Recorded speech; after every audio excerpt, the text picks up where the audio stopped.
Shin ka taɓa cewa zan fara gobe? Gobe ta zama jiya, jiya ta wuce amma har yau baka fara ba. Lokaci shi ne abin da ya fi kuɗi daraja.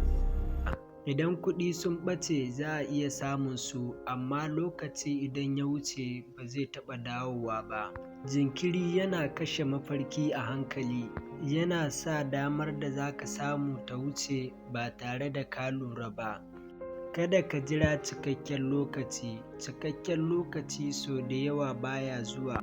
Fara da abin da kake da shi, ko mataki ɗaya ne kawai ka ɗauke shi yau. Ka tuna ƙananan matakai da ake ɗauka kullum suna haifar da manyan sakamako. Idan ka daraja lokacinka, rayuwarka za ta fara canzawa. Ka fara daga yau, ba gobe ba. Idan wannan bidiyon ya burge ku, ina roƙonku da ku taimaka ku danna min subscribe, sannan ku yi liking kuma ku yi sharing domin wasu 'yan uwa ma su amfana.